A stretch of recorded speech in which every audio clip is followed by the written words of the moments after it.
some of the most prominent early adopters are going to be those that aren't so highly dependent on latency.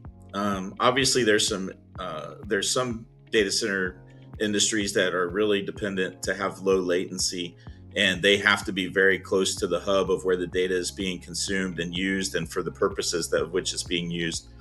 But if you have a data center that doesn't have as low of a latency issue, and you're willing to move out to a rural area closer to where the energy is being produced from the ground, you can find an excessive amount of cost savings by getting closer to where that gas is produced instead of consuming it in the hubs that already have high demand and, as Jesse mentioned, low infrastructure.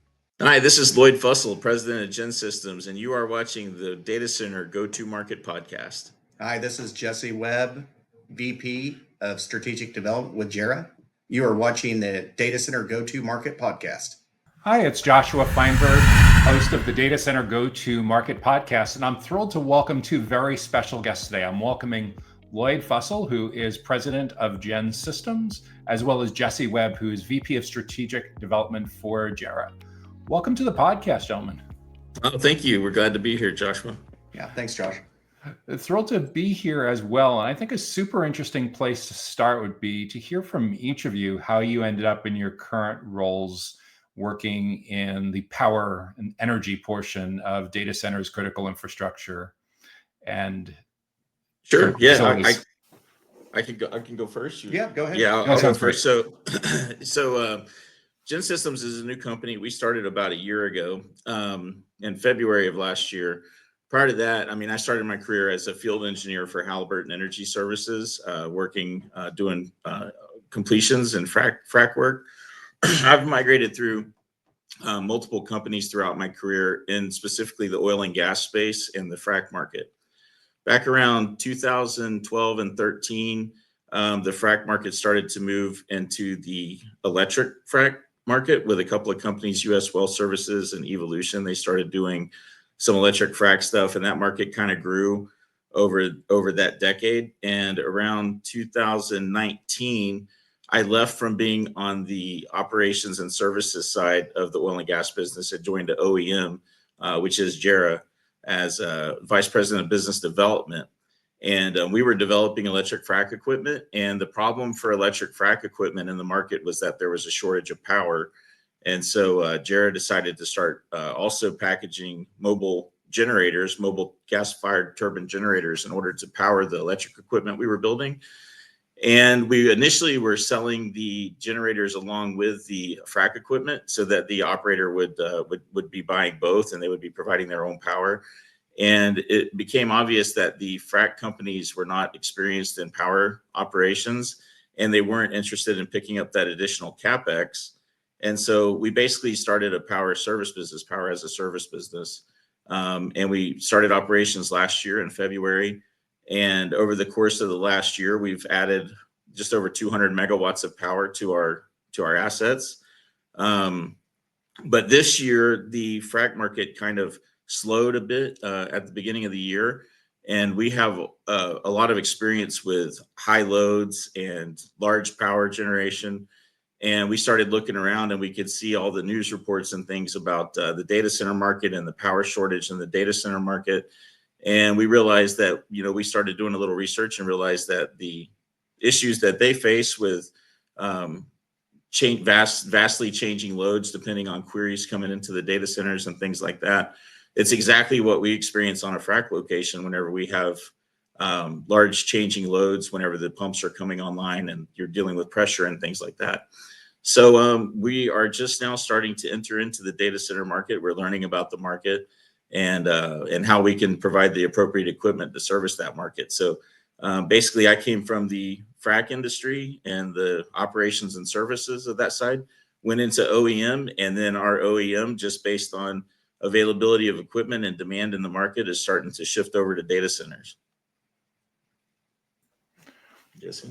Yeah, it's super interesting. So oil and gas, working with companies doing frack, like mining for oil, and and they wanted to be in this business, but they had no way to run the power. So you sensed an opportunity to be able to be the ones providing power and then providing that as a operating, as opposed to a capital expense for them. Yeah, that's right. So the frac companies that they've always, I mean, frac's been around since the 40s. It's in the news. It seems like it's a new technology, but the first frac job was done in like 1942.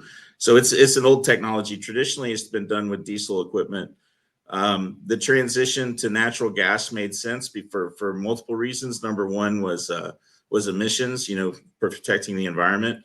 But it always boils down to money and natural gas. The United States has a surplus of natural gas. We have so much natural gas that's way lower cost than operating diesel.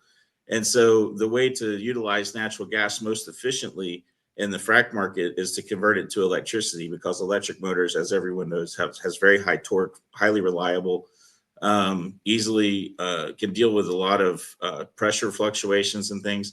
So it just made sense to start building our high pressure pumps out of to run on electricity. And that's the most efficient way to convert the natural gas to a reliable power source for our operations. And so we were able to reduce our costs for fuel and also improve our emissions. And so the frac industry as a whole has moved not necessarily strictly to electric, but definitely to consuming natural gas as a fuel source. And electric just has to be one of the most efficient ways.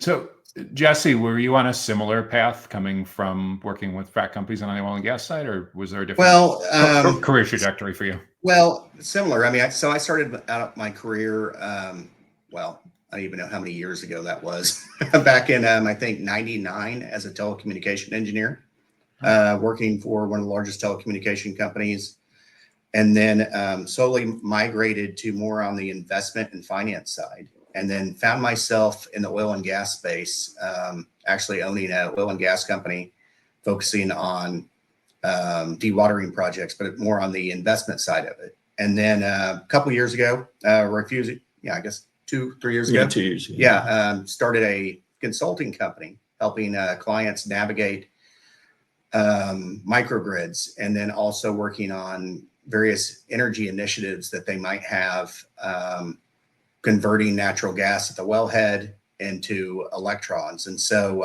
Lloyd and I, we met at a oil and gas conference, started learning what he was doing with his company. And I've since joined the team here at his parent company, and I'm working on non-oil and gas areas of the company, something that they haven't traditionally focused on, but these new markets like data centers and other areas. Have you found your early career exposure to telecommunications helpful so far? Yes, I have. And so, I mean, some of those would be just, navigating some of these operational challenges, but mostly from a standpoint of how a market can change dynamically within what would seem like a completely stable market like telecommunications.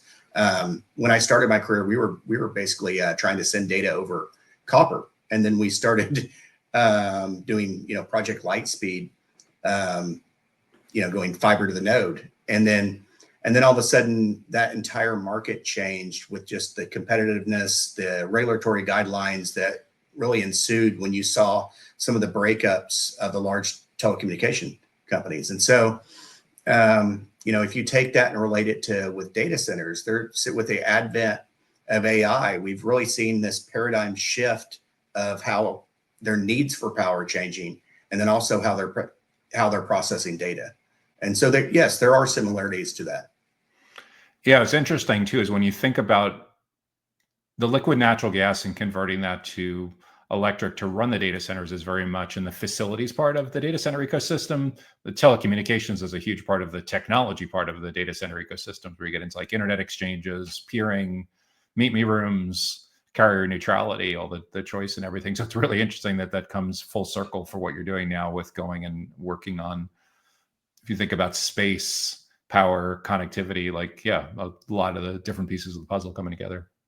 Yeah, and even as simple as just not having enough distributed power out there. For instance, like one of the wells we recently drilled, we were waiting on power just to run a pump, and something as simple as just running a mile of cable with a utility company turned into a 6-month process, getting through permits, availability, leases from landowners. And so it's not just a problem that data centers are having securing power. It's a problem for just any industry, oil and gas, manufacturing. It affects so many different spaces. And 6 months by most standards, from what I hear in the tier 1 markets, isn't too bad. I'm hearing 7 or 8 years in Northern Virginia and Silicon Yeah, Valley that's right correct. now on waits for like new co-location facilities that are spinning up, which is where you enter alternative energy sources like what you're That's talking right. about. And that's what we want to do, because we know that we have a solution that works and that we can be that bridge for those companies to get started with their business, not be on a 7-year wait. We know that we can bridge that gap between now and when the grid arrives. And with our solution, once the grid arrives, we can either leave and just turn it over, or we can stay as your emergency backup until you're confident that your grid power is going to be reliable. That's really what we can talk more about our solution later, but that's why we feel like this is a really good market for us to enter, and that we have the right availability of equipment and knowledge to be successful in helping those companies get to market faster. Yeah, it's really interesting that you see those two different kinds of opportunities, because that's exactly what I hear when I talk to people that are talking about hydrogen fuel cells. It's a play either for primary, it could be a play for backup, or it could be for both. Mm-hmm. And it really depends on the nature of what they're looking to do. So with all that in mind, one of the questions that I always ask people on the podcast is, when you bump into people that are really early on in their career, maybe they're still in high school or they're thinking about college, and they've heard about careers that have something to do with some facet of critical facilities, data center, digital infrastructure. It's so much more well-known now compared to as recently as 5 years ago because of all the advancements in Gen AI. What would you tell to a niece, a nephew, son, daughter, neighbor that's curious about what you've done in your careers and what you see some of the big opportunities that look like for someone that may not be interested in a super technical career? They maybe are gravitating to these go-to-market kind of jobs, marketing, sales, products, support. Sure. Well, I mean, I think that so we're really new to the data center market. So specifically the data center market, I don't know that I have a lot of direct advice, because I'm just figuring it out. In the space that I know in relation to that is power. But the advice I've given to my nieces and nephews as they're trying to decide what career they're going to do is do what you love.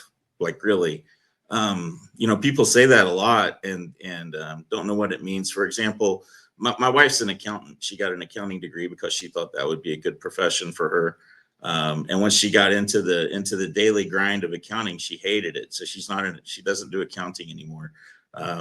And myself, I've had a more rewarding career path, I would say, because when I was younger, I showed up on a frack location, and they were firing up all the diesel equipment, and I got a lot of excitement from that. Just all the horsepower, all the people that were working together to do that.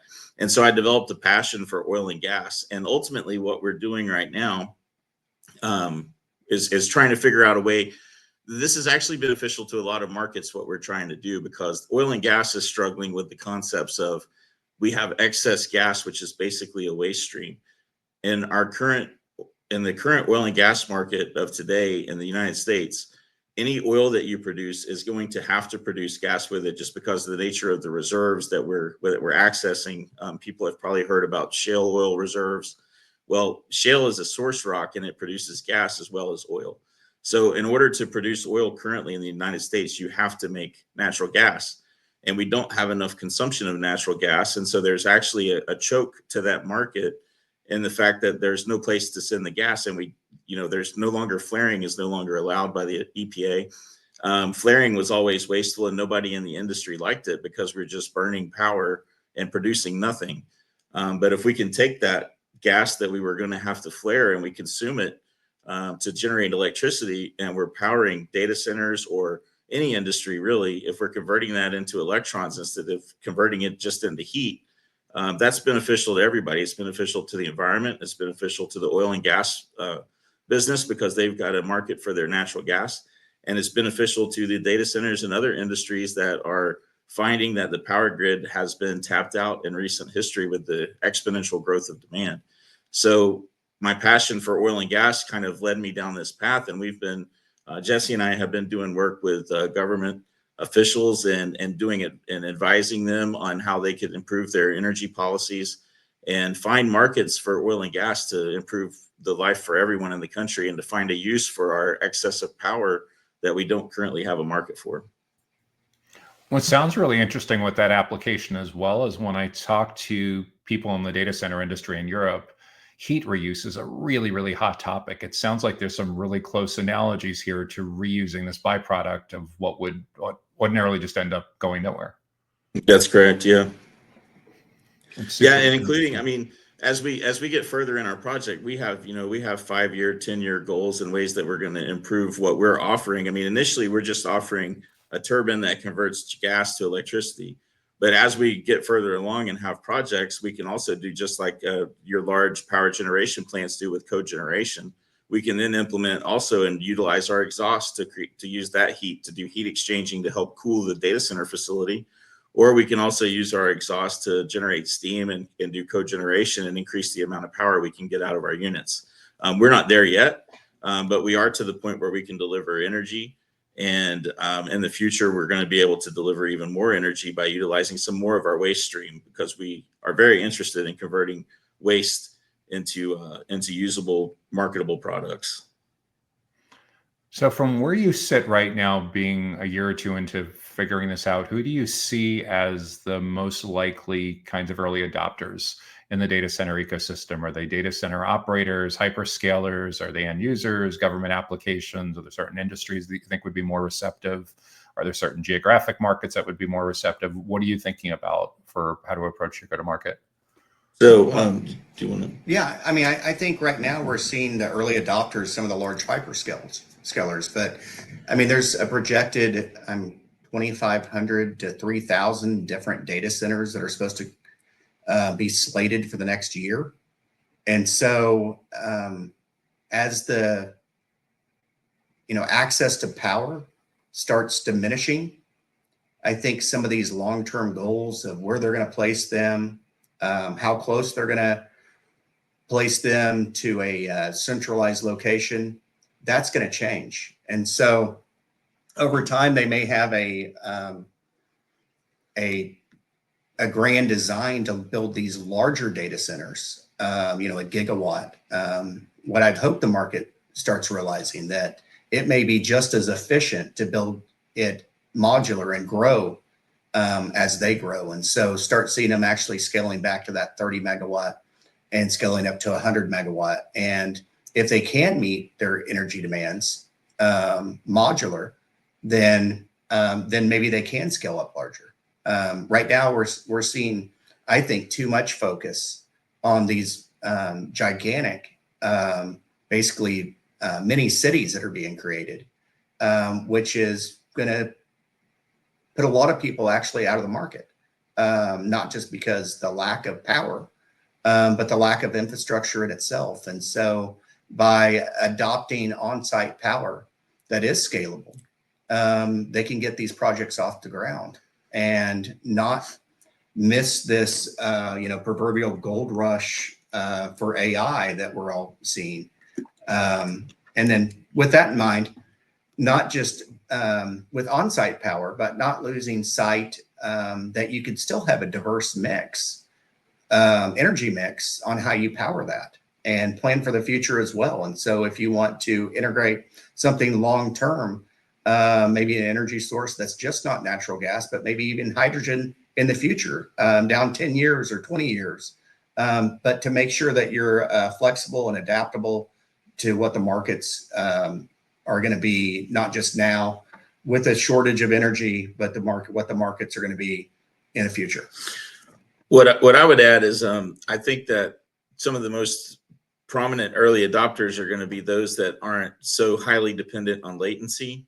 Obviously, there's some data center industries that are really dependent to have low latency, and they have to be very close to the hub of where the data is being consumed and used, and for the purposes of which it's being used. But if you have a data center that doesn't have as low of a latency issue, and you're willing to move out to a rural area closer to where the energy is being produced from the ground, you can find an excessive amount of cost savings by getting closer to where that gas is produced instead of consuming it in the hubs that already have high demand and, as Jesse mentioned, low infrastructure. So you're adding a really interesting whole other dimension to site selection, because like you mentioned, latency is certainly a big issue that drives edge locations. A lot of times it's where companies want extreme proximity. It's not like they want to be in a Equinix or a Digital Realty facility in Houston or in Chicago. They want a very specific location on this particular corner because it's 1,000 feet away from something strategic that they're working on.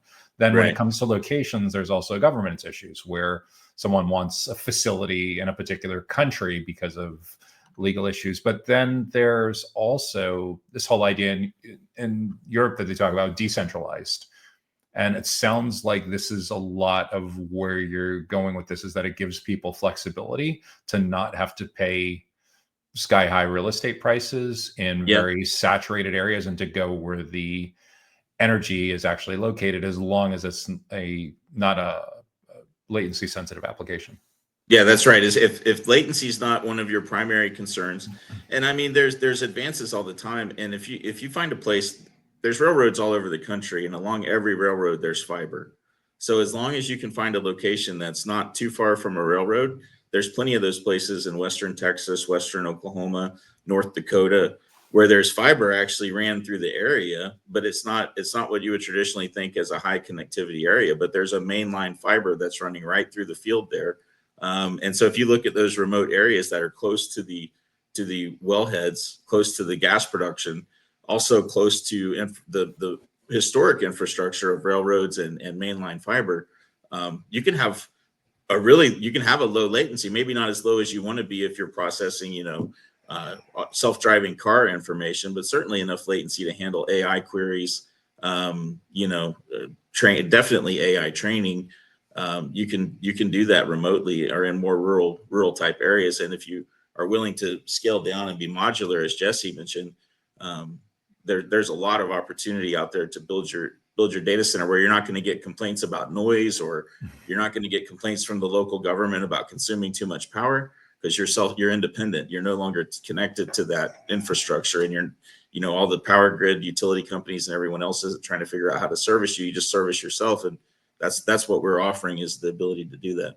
Yeah, and I think to add to that is that there may be a misconception, because again, this is more of the on-site power generation. This is an emerging need that we have never seen, and so people are looking at older technologies that couldn't really meet with now processing AI. And so, but with a robust total energy solution, we can handle those dynamic load shifts where typically in the past they couldn't.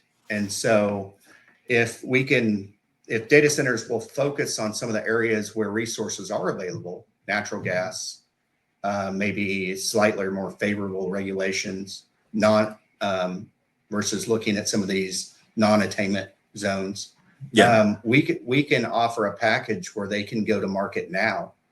And speed of market, I believe, is one of the most important things, including reliability. But it's something that they can implement now versus just having a project on paper and not ever getting it off the ground. Yeah. It sounds like one of your big challenges is creating awareness in the market that That's this right. even exists. And then the follow-up question to that would be, okay, they know it exists, but they're trying to compare it to something that they're already familiar with. When you think about your challenges with lead generation, educating the marketplace, challenging people's assumption, transformation, like who are the most important kinds of stakeholders that you need to get into conversations with about this? So I think the path that we're kind of trying to pursue is to work with the EPC companies and give them things in their toolbox that they can offer to their end users, their end clients. And so we're starting to reach out to EPCs and inform them of our ideas and our plans. I think I think that's probably the primary stakeholders we're looking for, is just the guys that are actually going out and building the data centers, doing the real estate projects, and just to inform the decision makers at the companies. It seems like to me that technology has a tendency to flock together to the same place just because it's like the cool hot space. Like Austin is really hot right now with data stuff. The Virginia has the data center alley, and there's reasons for that, because a lot of that is national security type data that's being processed from that area. But guys that are entering into these more artistic developments with AI video producing and AI, there's all the agent stuff that's going on. Do they have to be located in a major hub of high expense, or could they consider becoming more rural and finding those opportunities remotely to reduce their cost of entry to the market and really take the lead, because they could expand faster than they can if they're trying to go into one of these major hubs. So, I mean, that's our thoughts about it. But as I mentioned, we're new to the market, so we're trying to figure out who those right guys are so that we can share our ideas and kind of spread the word. The Data Center Go-to-Market podcast is sponsored by DCSMI, elevating the role of sales, marketing, and go-to-market GTM professionals in the growth of the data center industry. To stay informed about upcoming episodes, make sure that you subscribe to the Data Center Sales and Marketing newsletter on the DCSMI website that can be found at www.dcsmi.com. Again, that URL is www.dcsmi.com.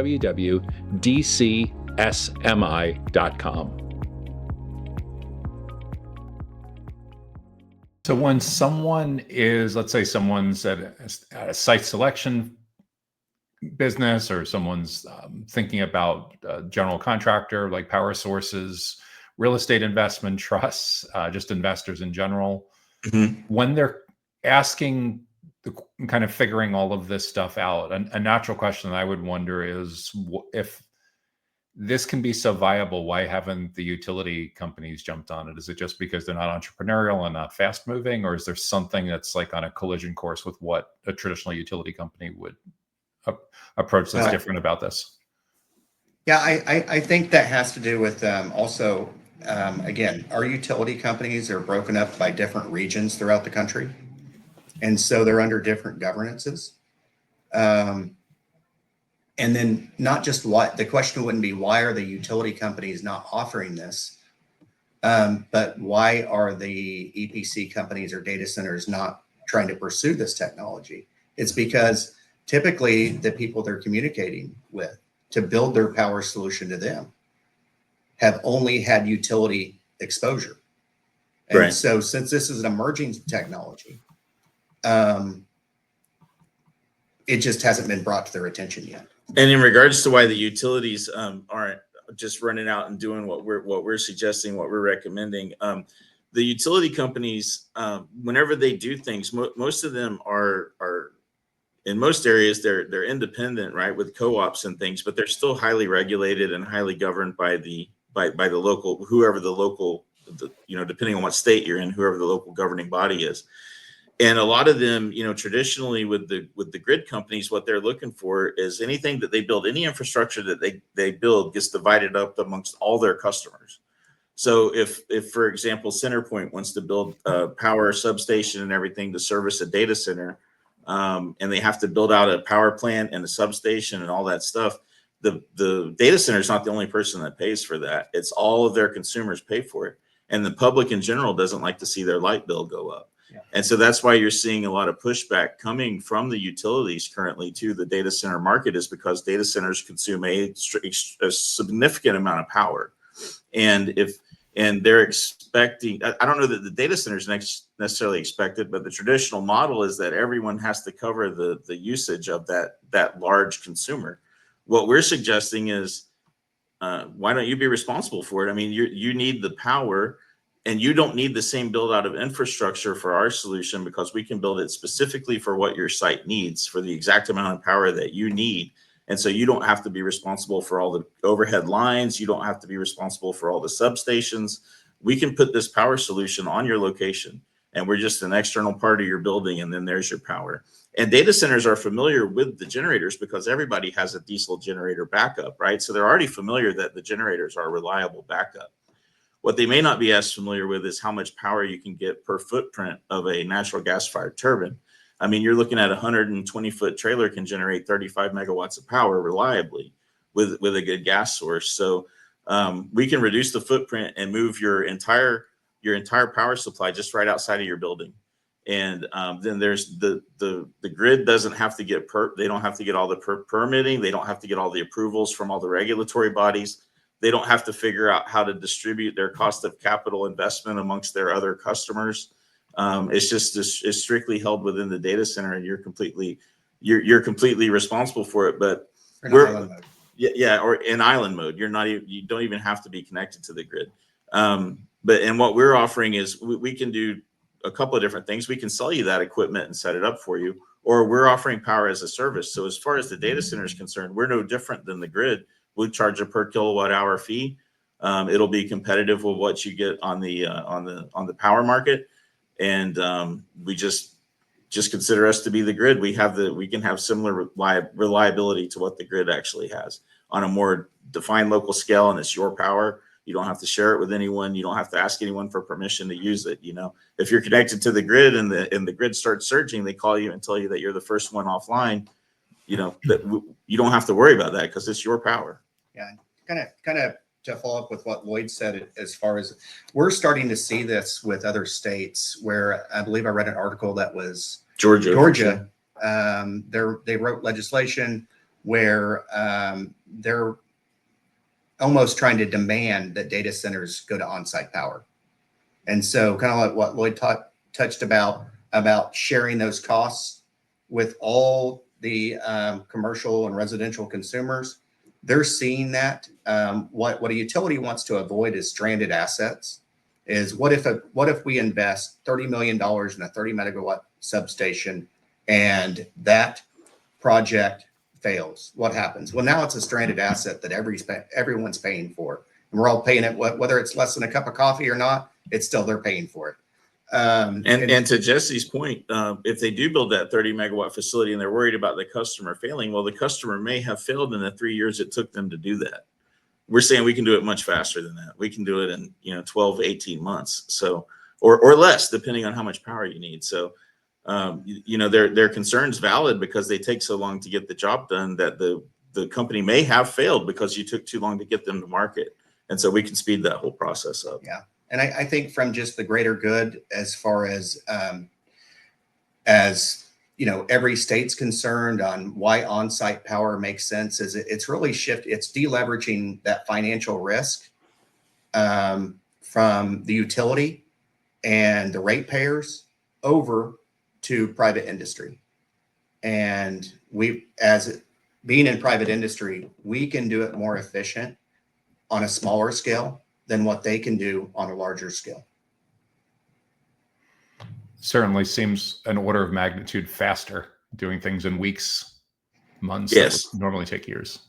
Absolutely. And when the utility company is dragging on that, it becomes a self-fulfilling prophecy, like you said, where there are delays.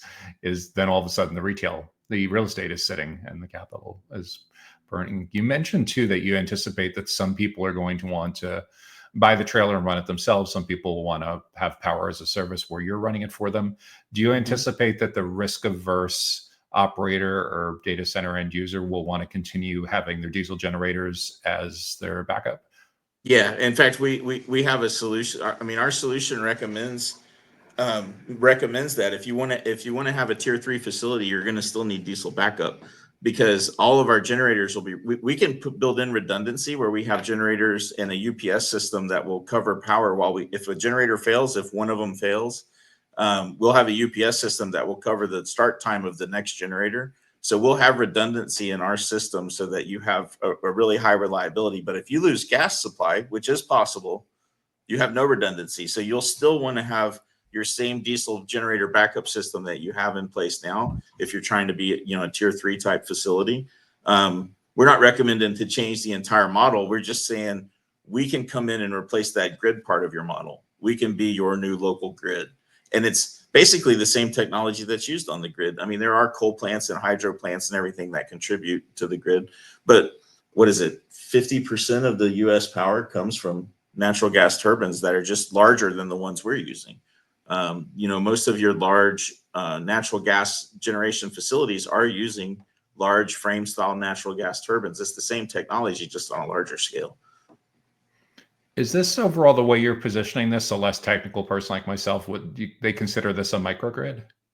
Yes, yeah, we can make a microgrid, but it's like a hyper microgrid or something. I don't know, because it's focused just on your facility. But if you can't build your facility close enough to the gas supply and you want us to cable in power to you, I mean, that's possible. We can set up the power generation facility near you and run run high lines to your underground lines, and then you eliminate your weather risk also, right?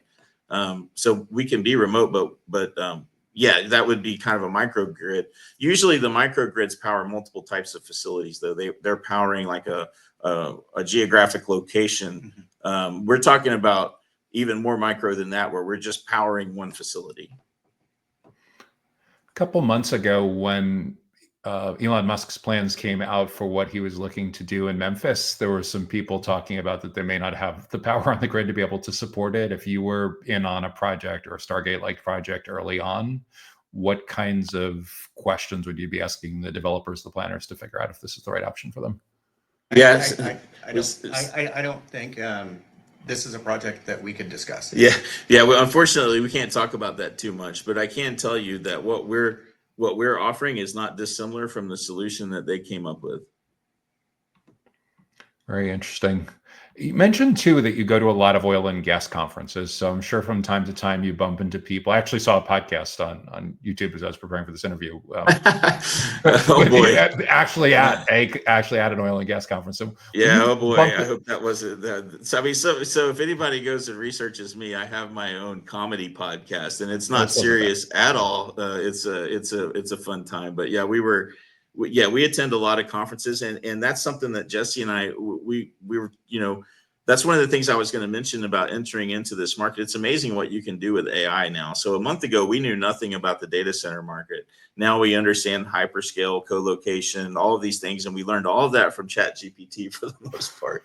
So since we're trying to enter this market, we decided to become large consumers of data. So we've been burning up ChatGPT.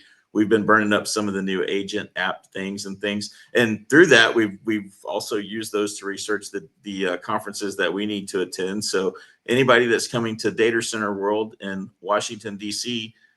in April, we'll be there. We're going to have a booth there. That's going to be our first entry into the data center conference movement. So we'll be there. So come see us for sure. Yeah, it's amazing what you can do to upskill and learn about new areas if you're motivated to take some initiative. A lot of times people give me pushback and say, I don't have time to do this training. I'm like, okay, do you commute? Yeah. How much time do you spend commuting? I don't know, like 40 minutes. Right. An hour and a half round trip a day.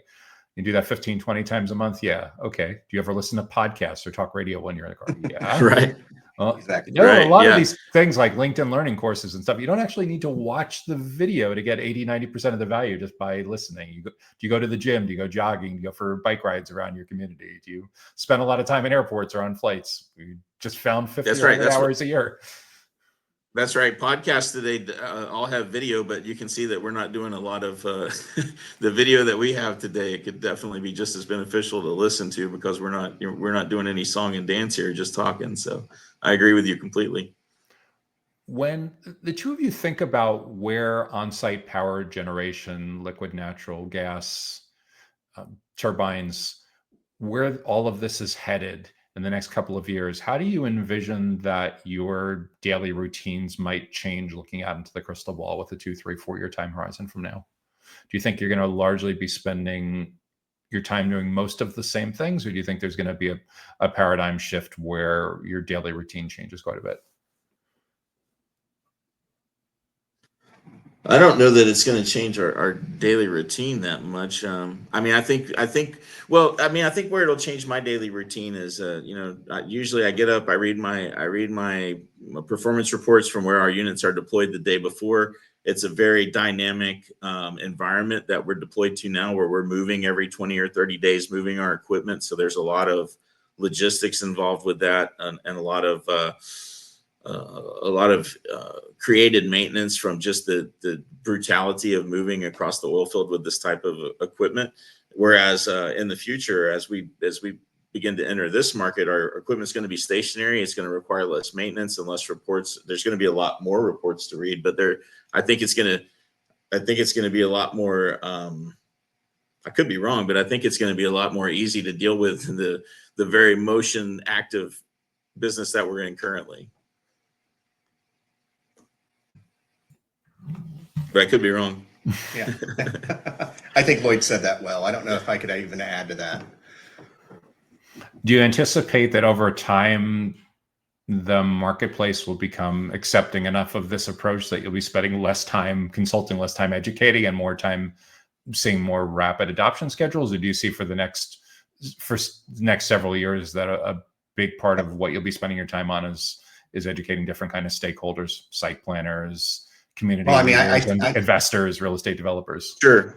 I mean, I think, unless Goldman Sachs is wrong, and they typically aren't, it seems like, but the report they put out, they said that there will be 30% of the data centers coming online will have on-site power.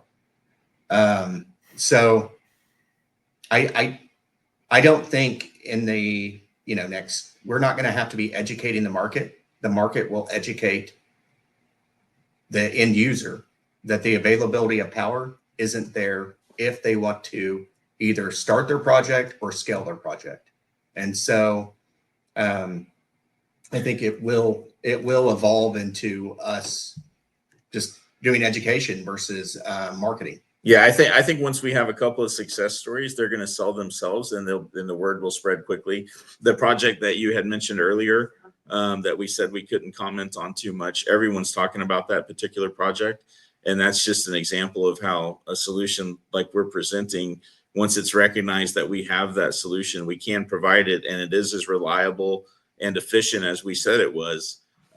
As soon as one person does that, I think everyone's going to see that, and they're going to want to come to market sooner, and they're going to realize that this is the path to an early entry to the market. Yeah, I mean, these projects are so capital intensive. They are, but I mean, with a BESS system, what people fail to realize is that even with utility grid power, but with utility grid batteries, you can actually take on that dynamic change in load just as or even more efficiently than if you had access to the standard utility grid feed. And so on-site power, in my opinion, makes more sense than off-site power, because you're able to control that environment where you can't control the utility grid. Yeah. If you have large dynamic load shifts, the grid's really not good at doing that. And so already people have to have in place internal systems to handle those. And a lot of the times, from what we've seen in our tours and discussions with data center folks, is they have to scale how quickly they process the data. So you have step changes as you have a big surge of data come in, because you just can't bring that much power consumption on at one time. So it has to be basically throttled back. With our technology, we can remove that throttle also, and so we can lead to more efficient, faster processing. Yeah, and so to me, I think eventually on-site power will it'll be the primary solution, and it'll be built in just like in the matrix of failure points, like you'd see in tier 3 and tier 4. It's just going to be one more mechanism that you have control over, because right now, if there's a storm and a big transmission line goes down, well, what does a data center do then? Well, they rely on their backup power. Mm-hmm. What happens if their backup power fails? And so by having that control on site, you eliminate that external forces and the external world that they're having to deal with now. Yeah, you really eliminate a lot of weather risk with this process, because you don't have to worry about power lines falling in ice, icy weather and things like that, or if a tornado comes through and destroys the distribution lines. I mean, it would have to be a direct hit for an event like that to cause you any issues. And then what are you going to do anyway? You had a direct hit, right? So yeah, and so I think with our solution, since we are flexible on the economic model, they can take that route of CapEx, but again, data centers may not traditionally be in the mindset of owning power companies. And so no matter how small those are on site, but we can put that to their OpEx side, just like they would, and provide that reliable service. So the 5 nines of reliability, just like what they're used to from their traditional systems. Yeah. And the problem is the traditional systems are not everybody has started to recognize this. It's not available anymore. The traditional method has been consumed, and the power grids are asking for relief, and they're not the main national grid just can't handle the capacity that's needed based on the forecasted growth and the recognized growth. There's, as you mentioned, there's plenty of people that are waiting right now for power 7 years. We can do it much faster than that. Yeah, and I don't inherently blame the utility companies. No. I mean, they have done a great job keeping up with growth, but there were some inherent issues with their forecasting on energy needs. The Department of Energy, they were forecasting what the adoption of EV. Just looking at certain states, if you looked at what their average consumption rate was, and if every time a family had bought an EV, well, all of a sudden their yearly usage went up by 50%. Right. And then all of a sudden with the advent and deployment of AI, and then how many people are actually starting to adopt that? Well, that growth model is accelerating exponentially. And so, they say on the average, if you just, if ChatGPT spits out 10 lines of output, well, that's the equivalent of running a light bulb for 2 hours. So think about whenever AI is integrated in everything. And it's there's more users every day. And their GPUs they use, they're very power hungry. And so the more that is adopted, the more there will be a need for on-site power. And it's on a collision course too with EV adoption right now, probably in a lot of neighborhoods across the US is 10 or 20%. I remember hearing about a year ago back when AI was starting to get talked about a lot more in mainstream business press. They said when a typical US neighborhood gets to the point that there's 50% EV adoption, watch out for rolling brownouts. Just not. Yeah. Well, and see, that's where we had originally started to try, because we looked at the forecast of EV usage and just looked at the grid in its current state, and we realized that was going to be an issue. And so we started out in the microgrid space, as Jesse mentioned earlier. But this market is even more applicable to what we're offering, because it's not even, there's no transmission involved. We can just take what we know how to do, put it directly on your location and service your facility. Just like we do the electric frack crews that we run, those are 30 megawatt crews, and they desire, they have a 99% uptime request also. So it's the same thing that we're doing. We're just going to be able to do it in one spot instead of having to move every 30 days with a crew in the field. And so it makes sense for us. It seems like it actually, seems kind of easy to us compared to what we normally are doing. So we'll be able to to exceed any kind of expectations or fears that people have about adopting this technology. You mentioned too that there's some flexibility with putting in transmission lines if it's close but not exactly right there. Are you talking about like a half a mile, a couple miles? Yeah, sure. What's practical? What's cost effective? Yeah, I mean, so with our generators, we can output at 13.8 kV, so you can transmit that pretty good ways at 13.8.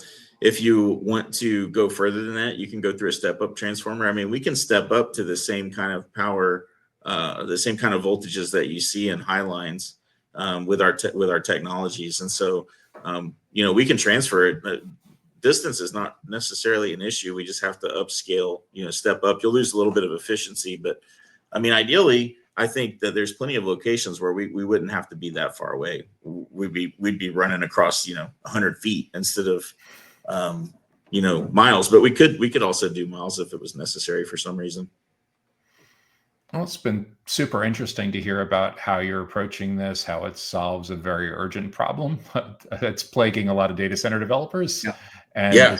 And it's certainly something that's being talked about nonstop. One is it keeps the developers from being on a collision course with the local communities, who in some cases are running after them with pitchforks right now and want to stop all the development altogether. It solves we're familiar with pitchforks because we're from the oil and gas industries. We get a lot of bad press. Yeah, no, for sure. It definitely solves a lot of interesting problems. And you're right, as the momentum starts to pick up and success stories start to spread, it's a relatively small ecosystem, relatively small industry. And at some point, the success stories will even make its way into standard curriculum that data center facilities professionals. Yeah, we hope to be the standard one day, that this type of solution, for all the negative press that is out there for the oil and gas industry, the reality is natural gas is the most abundant, cleanest burning fuel source that we have to solve problems. Does that mean that we don't need solar and we don't need wind? Not at all. But it does. I mean, natural gas is the most abundant resource that we have in the United States of America. And we should absolutely be utilizing that to gain our stronghold and to gain our foothold in being the data center leader, the data processing leader, the compute leader of the world as well. I agree. If someone that's watching this wants to learn more about what you're working on or reach out to you, is LinkedIn the best channel? Or... Oh, sure. Yeah. LinkedIn's, we're both on LinkedIn. You can find us there. Our website is gensystems.com. So go check out our website. You'll see some of our solutions. We don't have anything there specifically catered to data centers at this point, because we're currently, as we mentioned, an oil field services company. We're still developing kind of our marketing material for the data center, going to the data center market. But yeah, you can come see kind of what we've done and see the kind of high quality technical equipment that we're building, and get an idea for us and what we do. That's terrific, gentlemen. Thanks so much for joining me. I've been speaking with Lyoid Fussell, who is the president of GenSystems, and Jesse Webb, who is the VP of Strategic Development for Jereh. Thanks so much for joining me. Yeah, thank you, Joshua. Appreciate it. Thank you, Joshua. The Data Center Go-to-Market podcast is sponsored by DCSMI, elevating the role of sales, marketing, and go-to-market GTM professionals in the growth of the data center industry. To stay informed about upcoming episodes, make sure that you subscribe to the Data Center Sales and Marketing newsletter on the DCSMI website that can be found at www.dcsmi.com. Again, that URL is www.dcsmi.com.